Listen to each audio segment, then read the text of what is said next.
over time, also started looking around at what other sages are doing, other initiatives that they created, how they tackle their projects and the challenges that they run into. I certainly don't want to reinvent the wheel. If someone else is doing it, why not improve from there or use the same service if they're happy? It's all about time saving, connecting with people, connecting with vendors, and of course, staying on top of the technology. My name is Hristov. I'm VP, head of engineering, and also responsible for cybersecurity. I oversee all software development activities within the global organization at International Code Council. This includes AI innovation, e-commerce, internal applications, DevOps, SecOps, any digital transformation efforts, custom development initiatives, and of course, the governance, risk, and compliance related to the technology department. Tell me what is most pressing for you right now. We just wrapped up Q1. Keeping up with technology advancements and technology trends. AI is picking up quite a bit, making sure that we stay on top of it and we're secure and we have the right governance is one of the most pressing issues for us at the beginning of the year, as it was last year as well. We as an organization work with content and content protection is a big piece. I would say the third thing pressing in 2026 is keeping up with cybersecurity. Attackers are using AI and it's becoming even more difficult to prevent any attacks. They're exploiting anything that's possible out there. So staying on top of that is a concern. Is there anything that the industry is not talking about enough that you think should be discussed more? I don't think the impact of AI is being discussed enough and how that AI technology pressure creates a lot more challenges for the business to keep up with closing security loopholes. Back in the day, if a loophole is discovered, it takes time for people to find it, exploit it. Right now, with these tools, it's a matter of days, if not hours, and it blows off proportion quickly. So tooling around prevention and early detection is what should be in the forefront there in a discussion. The other thing that I think hasn't been discussed enough is just the unrealistic expectations to deploy faster, get it out there, make it available just for the sake of being the first or be fast on the market. And that creates another kind of pressure point for the technology team that we need to watch for. Is there a way that you found that works to kind of push back against that? Timeline discussion, reducing the scope, ensuring that they understand the impact and quantify that impact is a big piece.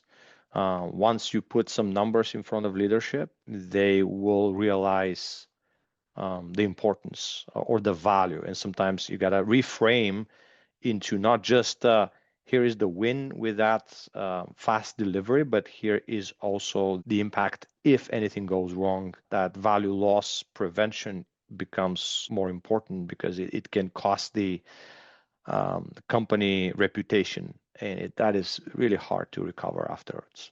Does that create any opportunities for vendors, or are there other big opportunities for vendors in the space right now? Oh yeah, there are many. I think the observability is top opportunity for vendors. AI-powered real-time monitoring tools that can shed a lot more visibility into what's happening with the environment, whether it's the cloud or on-prem data center environment, is key. So it does reduce the cognitive load or stress on the teams monitoring these systems. The focus on AI from composable AI platforms with strong governance is another big thing. Everyone is talking about how cool AI is and what are the agentic features that they can spit out in seconds. But how do you control governance? How do you prevent, especially these days, shadow IT is critical. It's so difficult, close to impossible to prevent shadow IT. So that is a great opportunity for companies to tap into.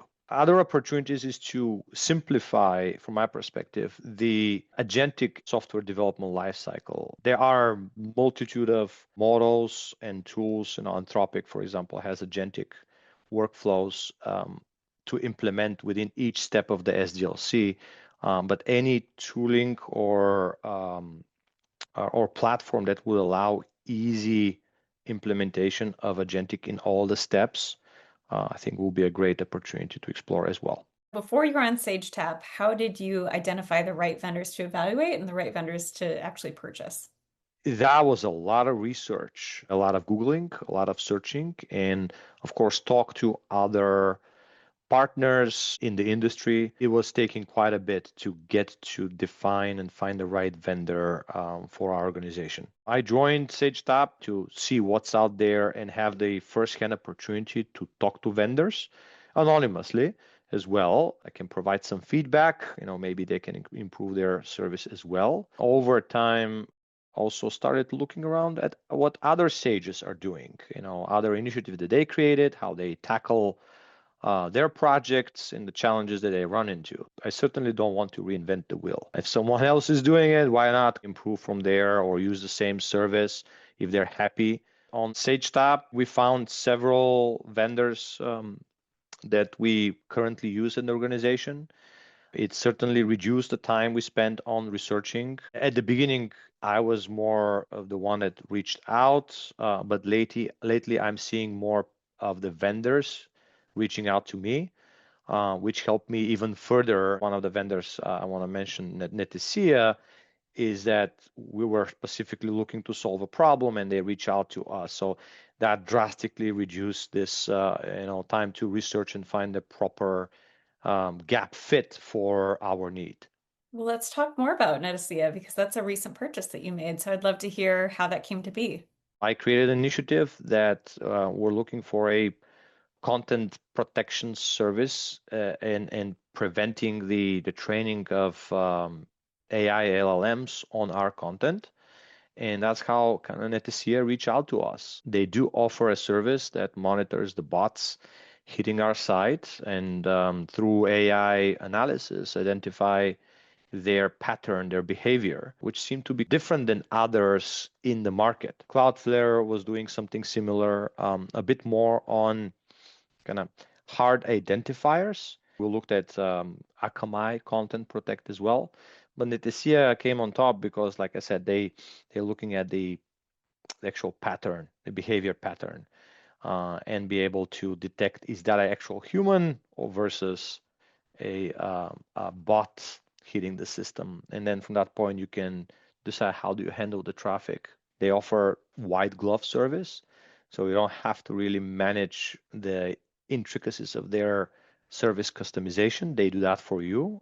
This helps achieve our goal with minimal effort from our side. I just wanted to call out a couple more vendors. One of them that stood out was Massdriver. I really liked their offering in abstracting the server management through their platform. It seemed to be a great value for the tool that they offer. Another thing is Acuvity. As I mentioned earlier, the AI governance, including detecting and preventing shadow AI and shadow IT, is critical. They do exactly that, and we recently signed a contract with them as well to really monitor our AI activity across the organization. That's great to hear. So picture yourself before you joined Sagetap. Is there any advice that you would give somebody like you? The addition of initiatives in the platform really help narrow down in this is what we are focusing on. So think through that, be able to define it before you start talking to any of the vendors. On the call, my advice would be to talk numbers. So you have a full value picture at the end. It's all about time saving, connecting with people, connecting with vendors, and of course, staying on top of the technology.